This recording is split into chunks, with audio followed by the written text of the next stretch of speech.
Assalamualaikum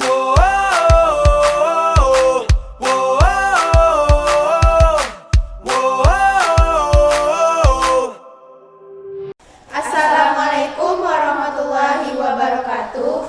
Hai sanak sadonyo, kami dari kelompok 2. Kami yang membuat tugas upra tentang tokoh inspiratif di Minangkabau. Berikut videonya.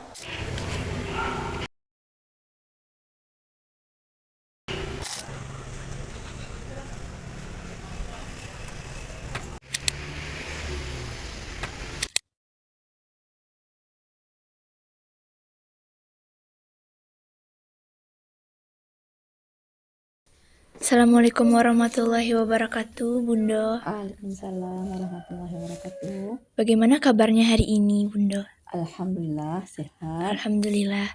Jadi hari ini kami ingin bertanya terkait Bundo Kanduang di Minangkabau. Jadi apa peran Bundo Kanduang di Minangkabau nih, Bundo? Yang pertama untuk peran Bunda Kanduang di Minangkabau untuk para remaja dulu, yaitu mengayomi anak-anak kita yang masih dalam keadaan balik atau yang telah remaja, dari remaja kecil kepada remaja besar. Itu butuh perhatian yang sangat dari Bunda Kanduang. Seperti banyak yang terjadi sekarang, anak-anak nan datang ke orang tua nyo seperti bahasa WA.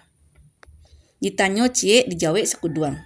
Itulah yang akan dilatih peran Bunda Kanduang untuk remaja-remaja dan juga anak-anak yang baru besar.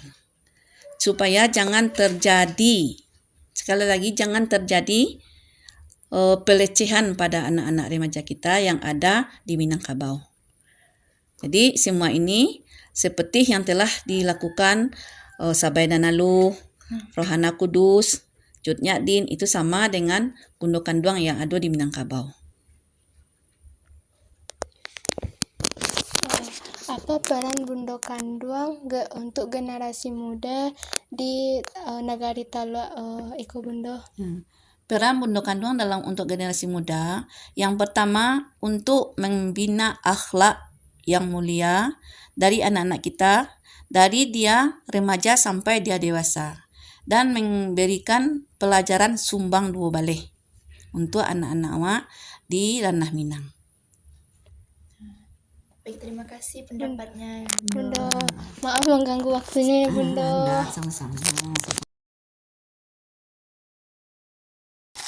Muhammad Hatta adalah salah satu tokoh penting dalam sejarah kemerdekaan Indonesia, dikenal sebagai sang proklamator bersama Soekarno.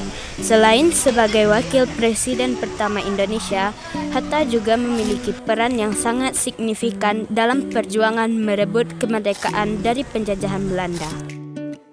Hatta turut menyusun naskah proklamasi kemerdekaan Indonesia bersama Soekarno. Proklamasi pada 17 Agustus 1945 menjadi tonggak sejarah kemerdekaan Indonesia. Hatta sebagai wakil presiden pertama memainkan peran besar dalam mengelola negara pasca kemerdekaan. Selain itu, Hatta juga berperan dalam hubungan internasional, membawa Indonesia untuk diakui oleh dunia internasional sebagai negara merdeka.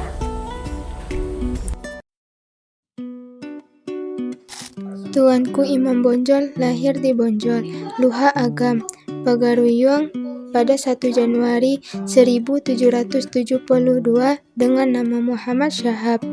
Dia selanjutnya dikenal oleh masyarakat setempat dengan nama Syekh Muhammad Said Bonjol atau Inyik Bonjol.